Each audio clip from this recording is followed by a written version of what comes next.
மகிழ்ச்சியான தருணம் வேண்டா அது அன்னையோட இருந்த காலம். சொல்லேக்க எல்லாம் எனக்கு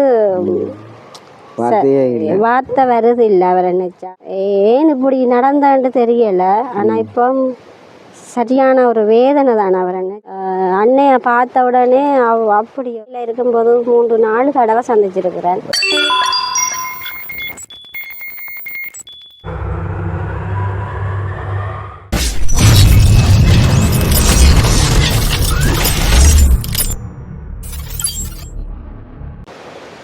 வணக்கம் அன்பு உறவுகளே, நான் உங்களின் சிறி. இன்றைக்கு நாங்கள் எங்கே நிற்கிறோம்னு சொன்னால், இலங்கையில் கிளிநொச்சி மாவட்டம் ஒரு அழகிய கிராமம் முல்கம்மனில் தான் நாங்கள் வந்திருக்கிறோம். அதுக்கு முதல் எங்களுடைய சேனலை பார்க்குற உறவுகள் நீங்கள் என்ன செய்யணும், ஒரு லைக் பண்ணணும், ஒரு கமெண்ட்ஸ் பண்ணணும். எங்களுடைய சேனலை நீங்கள் ஒரு சப்ஸ்கிரைப் பண்ணி நல்லா பகிரணும் என்று கேட்டுக்கொள்கிறோம். நாங்கள் தொடர்ச்சியாக தாயகத்தில் உள்ள பொற்கால கலைஞர்களை, அவர்களுடைய திறமைகளை, அவர்களுடைய ஆளுமைகளை எங்களுடைய அடுத்த சந்ததிக்கு, அடுத்த உறவுகளுக்காக நாங்கள் இதை நாங்கள் பதிவேற்றம் செய்து வலைவலியாக நாங்கள் விட்டு கொண்டிருக்கிறோம். இந்த வகையில் தான் இன்றைக்கு கிளிநொச்சி மாவட்டத்தில் முக்கொம்மலில் இருக்கிற கானகி என்று அழைக்கப்படும் ஒரு பெண் பாடகி.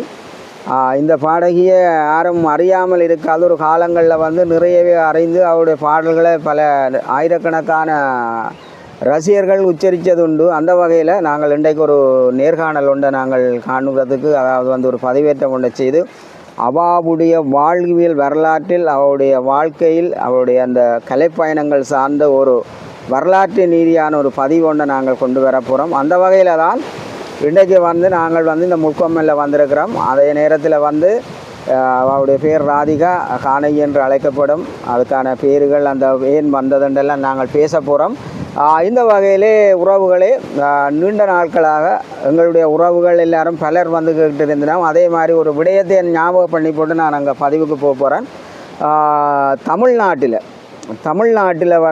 திருச்சியில் திருச்சி ஏர்போர்ட் விமானத்தளத்துக்கிட்ட இருக்கிற ஒரு அண்ணன் எங்களுடைய தாயக கலைஞர்களுடைய பதிவேற்றங்கள் அதை வலையொலியாக வர்ற பொழுது அவர்கள் பார்த்து அதுக்கான அபிப்பிராயங்களை சொல்லிக்கொண்டு வரணும். அதே மாதிரி நேற்றைய நாளில் கூட எங்களுக்கு ஒரு தகவலை ஒன்றை சொல்லியிருந்தார். அந்த வள்ளியம்மை, மற்றது காத்தவராயன் கூத்து, அதே போல் ஹரிச்சந்திர மயான கண்டம் நாடகங்களில் நடித்தவர்கள், அண்ணாவியர்கள், ஹார்மோனியம் வாசித்த கலைஞர்கள் இருந்தால் அண்ணா தயவு செய்து இங்கே இந்தியாவில் இந்த மக்கள் அதை பார்க்குறதுக்கு ஆர்வமாக இருக்கணும், எங்களுக்கு அந்த பதிவேற்றம் செய்து தரணும்னு கேட்டிருந்தவ நான் இந்த காணொலியில் அந்த கோரிக்கையை முன்வைக்கிறேன்.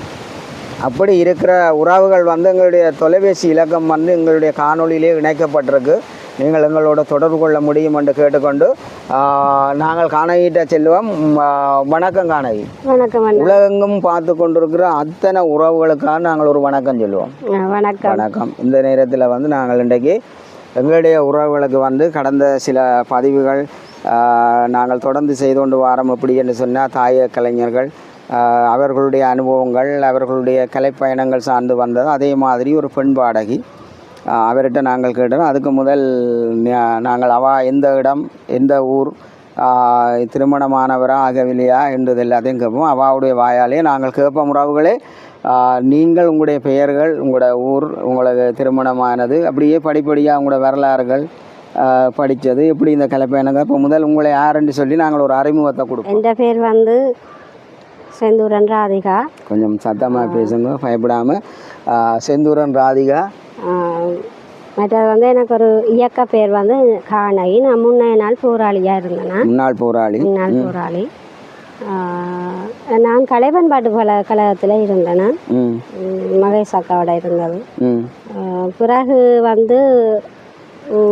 10 வருஷமாக நான் இருந்தேன். நான் கடைசி யுத்தத்துக்கு தான் நான் தடுப்பில் இருந்தேன். நான் கடைசி சரண்டர் ஆகி தடுப்பில் இருந்தது. அங்கே 1.5 வருஷம் இருந்தது. பிறகு ஒரு கொஞ்ச நாள் சாந்தன் என்ற இசைக்குழுவில் பாடினான். அதுக்கு பிறகு மறை பண்ணி இப்போ 2 பொம்பளை பிள்ளைகள் இருக்குது. நான் இப்போ கிளிநொச்சி மாவட்டத்தில் முக்கம்மன் கிராமத்தில் இருக்கிறேன். இப்போ உங்களுடைய பேர் வீட்டு பேர் ராதிகா. உங்களுடைய விடுதலை போராட்டத்துக்குள்ள நீங்கள் மகளிர் இசைக்குழுவில் இருந்திருக்கிறீர்கள். அதே நேரத்தில் ஒரு முன்னாள் போராளியாக இருந்து புனர்வாழ்வு அளிக்கப்பட்ட முன்னாள் போராளியாக இருக்கிறீர்கள். கானகி என்று உறவுகளே கானகி அவள் கொஞ்சம் சத்தம் குறைஞ்சி பேசுகிறா, ஆனால் வேலை செய்யும். அதே மாதிரி நாங்கள் சுவாரஸ்யமாக கேட்டுட்டு இருப்போம். நீங்கள் அந்த தொடக்கத்திலேருந்து பார்ப்போம். நீங்கள் சிறு வயதிலே இருந்து இந்த கலைத்துறையில் வந்து சங்கீதங்கள் ஏதாவது கற்றுக்கொண்டு கேட்கல, உங்களுக்கு இதில் ஆர்வங்கள் ஏற்பட்டதா? அப்போ ரேடியோ தானே, எங்கே பாட்டு போனாலும் அந்த இடத்துல நின்றுவேன். நான் எனக்கு பிடிச்ச பாட்டுகள் போனால் அந்த இடத்துல நின்றுவேன், நின்று கேட்பேன். ஆனால் சரியான கவலையாக இருக்கும். அப்போக்கு எங்களோட வீட்டையெல்லாம் ரேடியோ அந்த செட்டுகள் அப்படியெல்லாம் இருக்காது. எங்கேயும் போனால் அந்த பாட்டுகள் இந்த காதில் விழுந்தா நான் அந்த இடத்துல நின்றுவேன். ஆனால் அப்போ வந்து எனக்கு ஒரு அந்த கேட்ட உடனே பாடக்கூடிய ஒரு திறன் இருந்தது.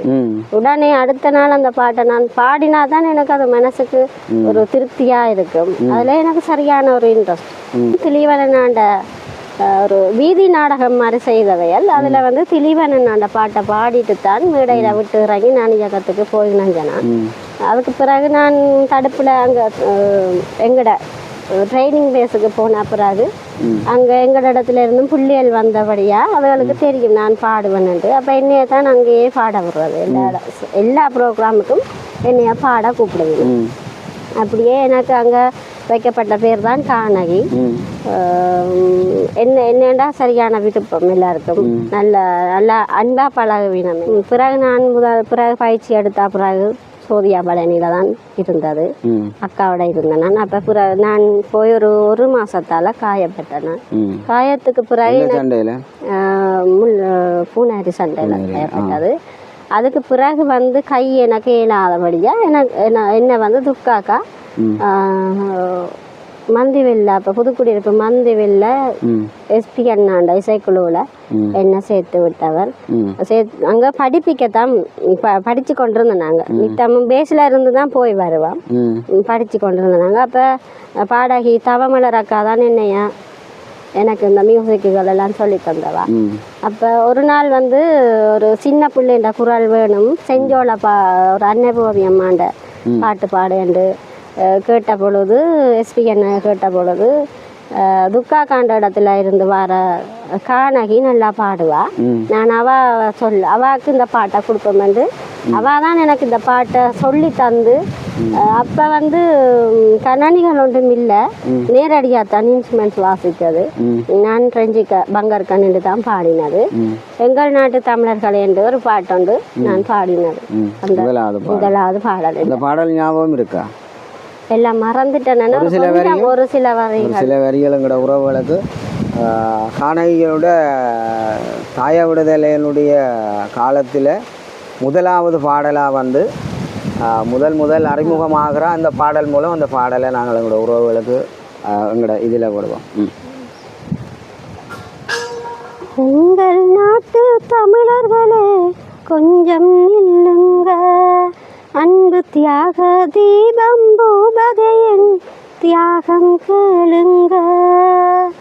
எங்கள் நாட்டு தமிழர்களே கொஞ்சம் நில்லுங்க, அன்பு தியாக தீபம் பூபதையின் தியாகம் கேளுங்க.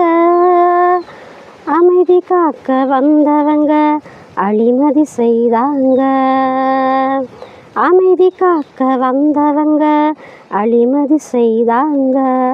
அவங்க தமிழர்களை அழித்து நாளும் தவறுகள் செய்தாங்க. அவங்க தமிழர்களை அழித்து நாளும் தவறுகள் செய்தாங்க. எங்கள் நாட்டு தமிழர்களே கொஞ்சம் நில்லுங்க, அன்பு தியாக தீபம் பூபதையின் தியாகம் கேளுங்க. வளம் தெரியும். உங்களுக்கு எத்தனை சகோதரங்கள், நீங்கள் எத்தனையாவது ஆள், உங்களுடைய நிலைமைகள் அது சார்ந்தும் எங்களோட உறவுகளுக்கு சொல்லுவோம். எத்தனை ஆம்பளை சகோதரங்கள், இப்போ எத்தனை பொம்பளை சகோதரங்கள், அதில் நீங்கள் எப்படி இந்த பயணத்துக்குள்ளே வந்திருந்ததுக்கு பிறகு உங்களுக்கு கிடைச்ச இந்த பாடல்கள் அது தொடர்ந்து பேசுவோம். எனக்கு வந்து நாங்கள் எங்கள்கிட்ட விட்ட அம்மா அப்பா நான் என்னோட சேர்த்து 6 பேர். அண்ணா வீரச்சாவு, எனக்கு மூத்த அண்ணா வீரச்சாவு, மற்ற அக்கா ஒரு ஆள் சுவையின காரணமாக இறந்துட்டா. மற்ற 4 பேரும் இருக்கிறோம். நான் 2000 ஆண்டு நான் இயக்கத்துக்கு போயிட்டேன். அதில் இருந்து வரும் கடைசி யுத்தம் வரைக்குமே நான் தொடர்ந்து காணகி. இப்போ நீங்கள் அந்த மகளிர் இசைக்குள்ளே போன உடனே முதலாவது ஒரு பாடல் நீங்கள் பதிவேற்றம் செய்து வெளியில் வந்துட்டுது. அந்த பாடல் வெளியாகின உடனே உங்களுக்கு இருந்த வரவேற்பு, அது மேலே அடுத்த கட்டமாக அடுத்த பாடல் எப்படி நீங்கள் தெரிவாகிறீங்க? நான் எங்களோட பாடல் வெளியில வந்துட்டது, திரும்ப காணகிக்கு இந்த பாடலை கொடுக்கணும்னு சொல்லி ஒரு தீர்மானம் எடுத்து கொண்டு வந்தாங்க. அதுக்கு பிறகு நான் வந்து துர்காக்காவோட தான் நின்றேன்.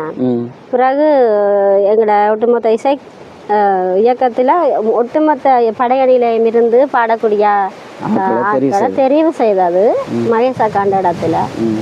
அப்போ நானும் அங்கே இன்னி அக்கா கூட்டி கொண்டு வந்தவா, துர்காக்கா கூட்டி கொண்டு வந்து நான் அதில் தெரிவு செய்யப்பட்டுட்டேன். அப்போ நான் கொஞ்சம் தூரம் தானே, புதுக்குடியிருப்பில் இருந்து கிளிநொச்சி வர்றேன்டா கொஞ்சம் தூரம். அப்போ அங்கேயே நின்று படிக்கட்டும் வந்து துர்காக்கா என்னைய அங்கே விட்டவா. விட்ட போதுதான் மகேஷாக்காவுக்கு வந்து என்ன திரும்ப வந்து படையணிக்கு கொடுக்குறதுல விருப்பம் இல்லை. அப்போ அவள் துர்காக்காட்ட கேட்டு என்ன காக்காடு மாற்றி அரசியல் துறைக்கு எடுத்தாச்சு. துர்காக்காக ஆனால் இதில் பூரண சம்மதம் இல்லை. என்னைய தகடு மாத்திரல அவளுக்கு சரியான வேதனைப்பட்டு தான் என்னைய தகடு மாற்றி அங்கே விட்டவா. அப்போ எனக்கும் சரியான கவலையாக தான் இருந்தது. ஏண்டா முதல் படையணி என்ன துர்காக்கா சரியான எண்ணில் சரியான விருப்பம், சரியான நேசிக்கிறவா, அன்பான அளவா.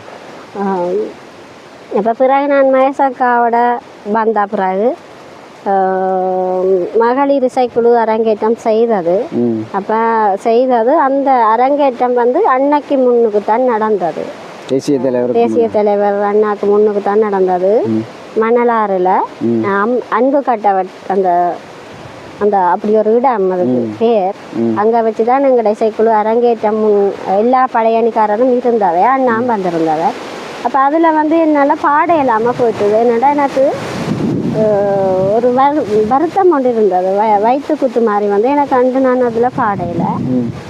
பிறகு நான் அரங்கேற்றம் செய்த பிறகு எல்லா இடங்களுக்கும் குரூப் கொண்டு போகிறது தானே, அதில் நான் நிறைய பாட்டுகள் பாடியிருக்கிறேன்.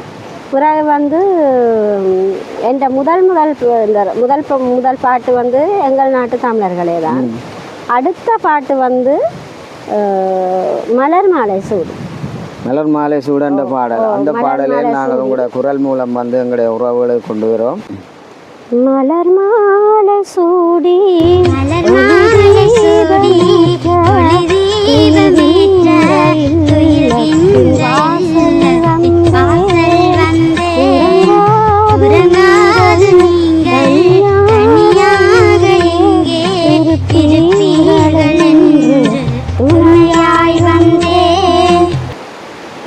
அப்படி ஒரு பாடல். இரண்டாவது சந்தர்ப்பமும் உங்களுக்கு கிடைக்கிறது. தொடர்ந்து இரண்டாவது பாடல் நீங்கள் தாயோ பாடல் படித்து கொண்டு வரைக்க உங்களுடைய இசை பயணத்தில் வந்து உங்களோட இருக்கிற சக போராளிகள் இப்போ ஒவ்வொரு தடவை ஒரு காலகட்டத்தில் தெரிவாகிடும். அந்த நிலையில் வந்து இந்த இரண்டாவது பாடலும் வந்தவுடனே உங்களுக்கு எப்படியான பாராட்டுகள் கிடைச்சது, யாரால் கிடைச்சிருந்தது? எனக்கு நிறைய பாராட்டுகள் போராளியால் அன்னையால் எல்லாம் கிடைச்சிருந்தது. நிறைய வரவேற்பு. அதை தொடர்ந்து எனக்கு நிறைய சான்ஸுகள் வந்தது. இந்த பாட்டு வந்து மலர் மாலை சூடி பாட்டு வந்து இசைப்பிரியன் சார் தான் இசையமைச்சவர், எழுதினவர் வீராண்ணையா இருக்கலாம். நானும் ஜுவராஜ் அண்ணையாண்டு அவர் சேர்ந்து தான் பாடின பாட்டு. பிறகு வந்து கார்த்திகை பூவை பாட்டு எனக்கு சான்ஸ் கிடைச்சது. அது வந்து நான் ஒரு சரியான அந்த நேரம் பரப்புற நேரங்களில் நாங்கள் பேஸில் இல்லை. அப்போ என்னைய சேபிரியன் சார் கூப்பிட்டு இருந்தவர், மதியம் சாப்பாட்டு டைமுக்கு ஒருக்கா எங்களோட பேஸுக்கு ஒருக்கா வந்துட்டு போங்காண்டு. அப்போ நானும் ஒரு சக தோழி ஒரு ஆளும் 2 பேர் தான் நின்ற நாங்கள் அந்த இடத்துல. அப்போ போனாங்கள். போன நேரம் இந்த பாட்டை ஒருக்கா கம்பண்ணுங்கொண்டு சொன்னேன். அப்போ நான் பாடினேன். அது வந்து வீராண்டதை எழுதின பாட்டு. எழுதவே நான் அந்த பாட்டு பாடினேன். என்ன பாடல்? கார்த்திகை பூ. அதையும் ஒரு எங்களோட உறவுகளுக்கு ஒரு சத்தமான முறையில் எங்களோட உறவுகள் வடிவாக ஆழமாக மீண்டும் ஒரு ஞாபகமாக இருக்கும் இந்த பாடல். உங்களோட குரலில் நேரடியாக படித்தவரே பாடிக்க. கார்த்திகை பூ கார்த்திகை பூவே கல்லறை நடியில் மலர்ந்தது, கண்ணங்கள் சிவக்கும் செல்வந்தி பூவே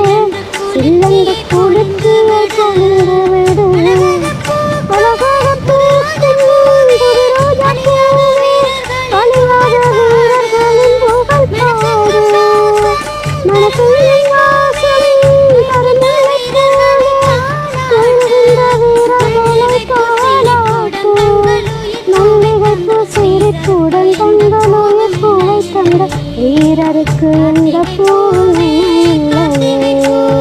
கார்த்திகை பூவே கார்த்திகை பூவே கல்லறை நதியில் மலர்ந்து விடு கண்ணங்கள் சிவக்குள் சொல்லந்து போவே சில்லன்று குளிர்ச்சியை பொழிந்து விடு. தொடர்ந்து மூன்றாவது பாடல், 4வது பாடல், தொடர்ந்து தாய பாடல் என்று சொல்லி நேரடியாக பதிவேற்றம் செய்து வெளியில் வந்த பாடல்கள்னு சொல்லி சுமார் எத்தனை பாடல்கள் இருக்கும்? அப்படி வந்த பாடல்கள் ஒரு 10 கிட்ட பாடியிருக்கிறேன். 10 பாடல்கள் பாடியிருக்கிறீர்கள். ஏனென்றால் பல முன்னணி கலைஞர்கள் கூட பேசப்பட்ட காலத்தில் கூட கானகி என்ற பெயர்களும் உச்சரிக்கப்பட்டிருந்தது. இப்போ தொடர்ந்து உங்களுடைய பாடல்கள் மாவீரர்கள் சார்ந்த பாடல்களாக கூட இருந்தது. அந்த வகையில் முக்கியமான இசையில் இதே உங்களோட தொடர்ச்சியாக இந்த பாடல்களை அடுத்தடுத்து தொடர்ந்து மகளிர் இசைக்குழு தந்தோன்றிருந்ததா ஏனைய தமிழ் இசைக்குழு எந்தெந்த முன்னணி கலைஞர்களோடு நீங்கள் இணைஞ்சு பாடி இருக்கிறீர்கள்? எனக்கு பாட்டு சான்ஸ் தந்தது இசைப்பிரியன் சார் கூடுதலாக. அவரால் தான் நான் இப்படி இந்த 10 பாட்டுகளை பாடக்கூடிய இது வந்தது அவரால் தான். அவர் தான் எனக்கு சான்ஸ் தந்தவர். பிறகு இந்த கார்த்திகை பூ பாட்டு கடும் கிட்டா வந்தது, சரியான கிட். அண்ணன் இடத்துல எல்லாம் அது முதல் இடத்தை பிடிச்சி என்னை அண்ணன் சந்திக்கலாம் இருந்தவர். பிறகு அது ஒரு பிரச்சனையால அது என்ன அன்று சந்திக்க இல்லாம போயிட்டு, பிறகு இந்த கார்த்திகை பூ பாட்டுக்கு அடுத்ததாக தரிசன் என்று சொல்லி இசையமைப்பாளர் தென்றல் மகனும் அவர் என்னை ஒரு பாட்டு செய்திருந்தவர். என்ன பாடல்? கரும்புலிகள் பாடல். அது நான் வசி அண்ணையோட இணைஞ்சு பாடியிருந்தேன். எங்கே எங்கே நீயும் எங்கே அந்த அப்படி ஒரு பாட்டு. எங்கே எங்கே நீயும் எங்கே உன்னை நானும் தேடுகிறேன், கண்ணும் காலும் நோக நோக உந்தன் செல்லம் வாடுகிறேன், உப்பு மூட்டையாய் தூக்கி சுமந்தாய் சாய்ந்திட தோல் வேண்டுமே. அப்படி ஒரு பாட்டு பாடினா அது ஞாபகம் எனக்கு மறந்து போச்சுது. அது ஒரு கரும்புலிகள் சின்ன பிள்ளை செஞ்சோல பிள்ளைய கரும்புலி ஒரு போராளிக்கு இந்த பாட்டு பாடுற மாதிரி தான் அந்த பாட்டு. அது வசியனை தான் பாடியிருந்தவர் என்னோட இணைஞ்சு. அதுக்கு பிறகு எங்கட மகளிர் இசைக்குழுவில் நாங்கள் இசையமைச்ச சீடியில் கொடியேறுங்காலம் முதல் சீடி எங்கட கொடியேறுங்காலம் தான். அதில் நான் ஒரு தத்துவ பாட்டு பாடியிருக்கேன். ஒரு அதுவும் ஒரு 2-3 வரை ஞாபகம் இருக்குது. பாடி காட்டுறேன். பெண்ணே உந்தன் மனதில உறுதியை வை, உன்னை நீயே முதலில விடுதலை செய், உனக்குள்ளே மனவிலங்கு ஆயுள் சிறையாயிருக்கிறது, உடைத்தறிய முயற்சியடு, தலைவரின் சிந்தனையை கருத்திலடு, பெண்ணே உந்தன் மனதில உறுதியை வை, உன்னை நீயே முதலில விடுதலை செய். எனக்கு மறந்து போச்சு. சுவாரஸ்யமாக நாங்கள் கதைச்சு கொண்டிருக்கிறோம், பாடிக்கொண்டிருக்கிறோம். அப்போ அப்படி காலங்களில் தொடர்ச்சியாக நீங்கள் தமிழ் கலைஞர்களாக நீங்கள் பலம் வந்து கொண்டிருந்த பொழுது உங்களுடைய வாழ்க்கையில் அன்றைய காலகட்டங்களில் இருந்த மகிழ்ச்சியான தருணங்கள் என்றால் நீங்கள் எதை கூறுவீர்கள்? மகிழ்ச்சியான தருணம் வேண்டா அது அன்னையோட இருந்த காலம்தான். தேசிய தலைவரோட அப்படி ஒரு காலங்களோட இருந்திருந்தாலும் நீங்கள் தேசிய தலைவருடைய சந்திப்புகளில் பங்கு பெற்றி இருக்கிறீங்களா? இப்போ கலைஞர் அடுப்பில் எத்தனை தடவை சந்திச்சு? நான் படையணியில் இருக்கும்போது 3-4 தடவை சந்திச்சிருக்கிறேன். துக்காக்காவோட இருக்கேக்க. பிறகு கலைஞர் கௌரவிப்பு நடந்தது கலைவன் பாட்டு கழகத்தில். அப்போ தனிப்பட்ட ரீதியாக நாங்கள் அவ்வளோ பேரும் சந்தித்தோம். நாங்கள் சந்திக்கிற பொழுது இப்போ உங்களுக்கு இப்போ நீங்கள் அன்னைய முதல் சந்திக்கிற பொழுது உங்களுடைய அந்த உணர்வுகள் உள்ளத்தில் ஒரு பெரிய ஒரு பூரிப்பு இருக்கும். அந்த தருணத்தை நீங்கள் எப்படி உணர்ந்தீங்கள்? இப்போ திடீரென்று உங்களுக்கு ஒரு பெரிய ஒரு அது எங்களுக்கு சந்திப்பண்டு எங்களுக்கு சொல்லி கூட்டிகிட்டு போகலை. அது எங்களுக்கு ஒரு சர்ப்ரைஸாக இருந்துச்சு. அண்ணையை பார்த்த உடனே அப்படி ஒரு அண்ணன் வரும் டைம் எங்கேயுமே நான் அண்ணனை சந்திப்பேன்டா அண்ணன் வாரத்துக்கு முதல் அப்படி அவர் என்னன்னு சொல்லல. அது அப்படி ஒரு சந்தோஷம். இப்போ கதைச்சி இப்போ சொல்லிக்கலாம் எனக்கு வார்த்தை வருது இல்லை. அவர் நினைச்சா அவர் ஏன் இப்படி நடந்தான்னு தெரியல. ஆனால் இப்போ சரியான ஒரு வேதனை தானே அவரை நினைச்சா. அப்படி அது சொல்லலாத ஒரு துயரங்கள் உள்ளத்தில் வந்து அந்த தாங்க முடியாத ஒரு வலி வேதனை அந்த பாச உறவுன்றது இருக்குது. அப்படி இருக்கைகளை காணகி தொடர்ச்சியாக காணகி இந்த பாடல்களை படித்து கொண்டிருக்கிற முன்னைக்கு ஏனைய குழுக்கள் இப்போ ஏனைய பிரிவுகள் இருக்குது தானே. இப்போ நீங்கள் மாளிரிசை குழுவில் பாடைகளை வேறு வேறு துறையை சார்ந்தவர்கள் உங்கள்கிட்ட வந்து ஏதாவது அப்பாயின்மெண்ட் கேட்டிருக்கணுமா? எங்கட இதில் வந்து நீங்கள் ஒரு பாடலை படித்து தரங்கோ, எங்கட குழுவில் அந்த பாடல்களை ஒளிப்பதிவு செய்யணும், இந்த பாட்டு இருக்குன்னு சொல்லி வேறு வேறு குழு இருக்குது தானே. இப்போ ஏற்கனவே உங்களுக்கு 2-3 டீம் இருக்குது தானே. இப்போ சாந்தன்யா சுமாரண்யாக்கள் மகளிர் இசைக்குழு தமிழ் இசைக்குழு எல்லாம் இருக்குது தானே. அந்த வகையில் அப்படி யாராவது கேட்டிருக்கணுமா அவங்கள அந்த பாடல்களை படிக்கணும்? காணகி இப்படி சின்ன வயசுலேயே நல்லா அழகாக பாடிக்கொண்டிருக்கிறா. என்னைய பிறகு வந்து குட்டி மோகன் இசையமைப்பாளர் நவமறி கூட அவர் வந்து என்னை ஒரு பாட்டு வந்து நான் அதில் பாடினேன். போய் அவர்கிட்ட இசையில் பாடினேன். அது கடைசி நேரம் வந்தனாலே அந்த பாட்டு வந்து எனக்கு ஞாபகம் இல்லை. பிறகு கிடைக்கிட கோரசுகள் எல்லாம் நிறைய அது வந்து இசைப்பிரியன் சார் தான் என்ன கூடுதலாக பாட வச்சது. இசையமைப்பாளர் இசைப்பிரியன் சார் தான் என்றெல்லாம் நான் சொல்லிக்கொள்ள ஆசைப்படுறேன். கட்டாயம் உலகெங்கும் வாழுகிறதுல வந்து இசைப்பிரியனையும் வந்து இந்த காணொலி கட்டாயம் பார்க்குறவர் பாப்பினம் அவங்களுடைய உள்ளத்தில் இருந்து வர இது பல சுவாரஸ்யமான விடயங்கள் இருக்குது. இப்போ நீங்கள் அழகாக மென்மையாக கதைச்சிருந்தாலும் கூட தலைவர் அவர்களை சந்திக்கிற பாக்கியம் உங்களுக்கு கிடைச்சிருக்கு. அதோட 10க்கும் மேற்பட்ட தாயக பாடல்களை பாடி இருக்கிறீர்கள். இப்படியெல்லாம் முடிஞ்ச யுத்தம் முடிஞ்சதுக்கு பிறகு உங்களோட கலைப்பயணங்கள் இன்றைக்கு எப்படி இருக்குது? எனக்கு வந்து நான் வந்து 2010 தடுப்பில் இருந்தேன். நான் 1.5 வருஷம் இருந்தேன். நான் அதுக்கு பிறகு தான் ரிலீஸ் ஆகி வந்தது. நான் இசைப்பிரியன் சாராக்கள் அவையிலோட தான் 1 வருஷம் இருந்தேன். அப்போ அங்கே இருந்து படித்து கொண்டு இருந்தேன். பிறகு வந்து நான் எங்களோட அம்மாக்களோட வந்துட்டேன். இசைப்பிரியன் சாரோட இருக்கும் வரைக்கும் நான் இசைப்பிரியன் சாரோட குரூப்பில் பாடி இருந்தேன். அவர் என்னை எடுத்து பாட வச்சவர். குரூப்பில் பாடியிருந்தேன். பிறகு அவர் போனேன்னா அந்த கண்டக்ட் எனக்கு இல்லை. அதுக்கு பிறகு நான் வந்து மறி பண்ணிட்டேன். மறி பண்ணி அதுக்கு பிறகு எனக்கு பாடுறதுக்கு சந்தர்ப்பம் கிடைச்சது தான். போக இல்லாமல் போயிட்டது. வாழ்வாதார பிரச்சனைகள் மற்றது இனி வரும் காலங்களில் வந்து உங்களுக்கான ஒரு பாடல்களை வந்து ஒரு கிராம விழிப்புணர்வோ இணைய பாடல்களை தர்ற பொழுது நீங்கள் அப்படி ஒரு பாடல்கள் உங்களுக்கு கிடைக்கிற பொழுது உங்களுடைய முழுமையான ஒரு பக்கபலமான ஒரு குரலோடு வந்து பாடல்கள் பதிவேற்றங்கள் செய்ய தயாராக இருக்கிறீங்க. ஓகே. பாடல்கள் கிராமிய பாடல்கள் விழிப்புணர்வு பாடல்கள் போன்ற பாடல்கள் தந்தால் நீங்கள் அதில் வந்து பாடக்கூடிய நிலைகள் இருக்குது. இன்றைக்கு இப்படி ஒரு காலகட்டத்தில் உங்களுடைய இதில் வந்து நீங்கள் இந்த புனர்வாழ்வுக்கு பிறகு பல கஷ்டங்களை அனுபவித்து கொண்டிருக்கீங்க. என்னென்றால் உறவுகளை இந்த நேர்காணலில் நான் ஒரு கோரிக்கையாக நான் வைக்கிறது என்னென்றால் பல கலைஞர்களுடைய குடும்ப வாழ்வாதாரம் மிகவும் பாதிக்கப்பட்டிருக்கு. அவருடைய குடும்ப நிலைகளுக்கு நீங்கள் கை கொடுக்கணுமன்றதை தான் நாங்கள் சொல்லுகிறோம். இன்றைக்கு காணகி எவ்வளவு ஒரு அற்புதமான குரல் வடிவங்களோடு இருக்கிற, ஆனால் எல்லோரும் நீங்கள் மீண்டும் அவைகளுக்கான ஒரு சந்தர்ப்பத்தை ஏற்படுத்தி கொடுக்கணும் என்று நாங்கள் கேட்கிறதோடு இன்னும் சில பாடல்கள் வேறையாற்ற பாடல்களை நீங்கள் பாடுவீங்க. வேறு வந்து எங்கட இசைக்குழுவில் தான் தமிழ் இசைக்குழு தமிழ்ச்செல்வண்ண வீரச்சாடஞ்ச பிறகு ஏன்னா தமிழ்ச்செல்வண்ணைக்கு வந்து இந்த பாட்டுன்னா நல்லா பிடிக்கும். அவர் முதல் நாள் எங்களை வந்து சந்திச்சுட்டு போனவர். அடுத்த நாள் அவர் வீரச்சாகும். எனக்கும் அவரை நல்லா பிடிக்கும். அவர் வீரச்சா அடைஞ்ச பிறகு அது சொல்ல இல்லாத ஒரு துயரம். அப்போ நான் எங்கட பிள்ளைகள் தான் இசையமைச்சது. மாதங்கி என்று சொல்லி அவள் கீபோர்ட் பிள்ளையர். அவள் இசையமைச்ச பாட்டு இசைப்பிரியன் சார் தான் அதுக்கும் சப்போர்ட்டாக இருந்தவர். அவர் தான் எங்களை பயிற்றுவிச்சது இசைப்பிரியன் சார் தான், வேறு யாரும் இல்லை. அவர் தான் எல்லாமே எங்களுக்கு செய்தவர். அந்த வகையில் தமிழ்ச்செல்வண்ணாய்க்கு ஒரு பாட்டு பாடியிருந்தேன் நான்.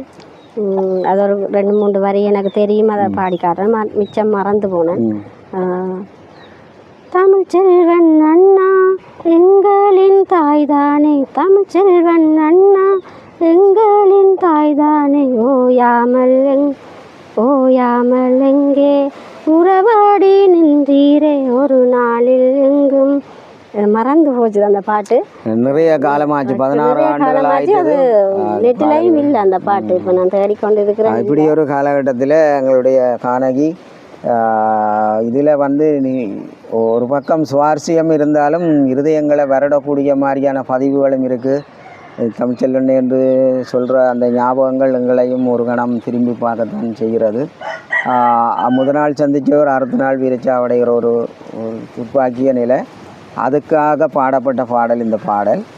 தொடர்ந்து நாங்கள் எங்களுடைய காணொளியை எங்களுடைய உறவுகளுக்கு நாங்கள் இதைத்தான் என்னென்றால் எங்களுடைய உறவுகள் தாயகத்தில் இருக்கிற எங்களால் எட்டக்கூடிய தூரம் அளவுக்கு நாங்கள் இந்த பதிவேற்றங்களை செய்து வாரோம். கானகியை நாங்கள் 15 நாட்களுக்கு முதல் தொடர்பு கொண்டு காவேரி கூடாக நாங்கள் தொடர்பு கொண்டு இன்றைக்கு நாங்கள் இந்த முக்கமல்ல இந்த பதிவுகளை கொண்டு வரோம். என்னென்றால் அவர்கள் மீண்டும் வந்து தங்களுடைய வாழ்வாதார நிலைகளை கட்டி எழுப்பி தங்களுடைய உடல் ஆரோக்கியங்களோட மனநிலையில் வந்து உறுதியாக வாழ வேண்டும் என்றதுக்காகத்தான் இந்த பதிவேற்றங்களை நாங்கள் இரண்டால் யுத்தத்தின் ஆயுத போராட்டம் மௌனிக்கப்பட்டதின் பிற்பாடு அவர்களுடைய ஒவ்வொரு போராளிகளுடைய ஒரு மக்களுடைய மனநிலைகள் வந்தெல்லாம் ஒரு திசைகளை நோக்கி அலைபாயுது. ஆனால் அதிலே மேலுடைய நிலைமை வந்து கவலைக்கிடமாக இருக்கிறது. அதுக்காகத்தான் நாங்கள் ஒரு உறவு பாலமாக இன்றைக்கு இந்த பதிவேற்றங்களை சொல்லுவார். பூவம்ப பொறிகள் அன்று 2வது செய்தி நாங்கள் கலைபண்படுக்கலாம் மகளிர் சைக்கிள் வேலை செய்வது, அதுலேயும் நான் ஒரு பாடி இருக்கிறேன். அதில் வந்து நான் தனியாக பாட இல்லை, சுகுமாரன் என்ற மகள் வாணி அன்று அவாவும் நானும் இணைஞ்சு பாடி இருக்கிறோம் ஒரு பாட்டு. அது வந்து தலைவர்கிட்ட பாட்டு தான், தலைவரை நான் குறுக்க பாட்டு தான். அதில் ஒரு 2 வரி நான் பாடிக்காட்டுறேன், ஞாபகம் இல்லை, ஃபுல்லாக பாடிக்காட்டுறேன். நதிகள் கடலை தேடுதே, மனங்கள் உன்னை நாடுதே, தாயை போல நீ வந்தாய், பாச நெஞ்சை நீ தந்தாய், தாய்மையுள்ளம் தூய்மை நெஞ்சம் தலைவனாய் வந்தாய். நதிகள் கடலை தேடுதே, மனங்கள் உன்னை நாடுதே, எண்ணங்கள் நீதானே, எதிலும் உன் பெயர்தானே, எங்களை காத்திடும் காவலா, கண்களின் ஒளி நீயே, கவிதையின் பொருள் நீயே, காவியம் பாடிடும் நாயகா, ஆரிராரோ பாடி வரும் அன்னை முகம் காணலையே, அன்னை முகம் தேடையிலே அண்ணன் முகம் தோன்றிடுதே, எங்களை செதுக்கும் சிற்பி நீயே, எங்களின் சுவாச காற்று நீயே, அலை நதிகள் கடலை தேடுதே, மனங்கள் உன்னை நாடுதே. ஒரு பாட்டு சூறாவளி அடிக்குது, அவ்வளோ ஒரு புயல் காற்று. அந்த இதில் வச்சு தான் நாங்கள் பதிவேற்றம் செய்கிறோம். இவ்வளோ காணொளி என்ன இறைச்சல் வரதோ எல்லா பார்க்குற உறவுகளெல்லாம் அவங்கள மன்னிக்கூட ஒன்றும் செய்யலை. அது இப்படியான காலங்களில் பதிவேற்றங்கள் ஒன்றும் செய்யலை. அவள் இருக்கிற வீட்டில் அந்த பதிவுகளை நாங்கள் செய்யணும். இறுதியாக எங்களுடைய காணொளியை நாங்கள் நிறைவுக்கு கொண்டு வரோம். தொடர்ந்து வந்து கானகிக்கு நீங்கள் எல்லாரும் ஆதரவு வழங்க வேணும். மீண்டும் அவாவை பாட வைக்கணும் என்றதை நாங்கள் எங்களுடைய சேனல் மூலம் நாங்கள் கேட்டுக்கொள்கிறோம். அவர்களுக்கு வேண்டிய ஒரு கலைஞர்களுடைய ஒத்துழைப்பு, அவர்களுடைய குடும்ப நிலையில் கூட சில மாற்றங்கள் செய்ய வேண்டி இருக்குது. அதுக்கு நீங்கள் கரம் கொடுக்கணும் என்று நாங்கள் கேட்டுக்கொள்கிறோம். தொடர்புகளை ஏற்படுத்துகிற பொழுது நாங்கள் அதுக்கான வழிகள் 2 பொம்பளை பிள்ளைகள் இருக்குது.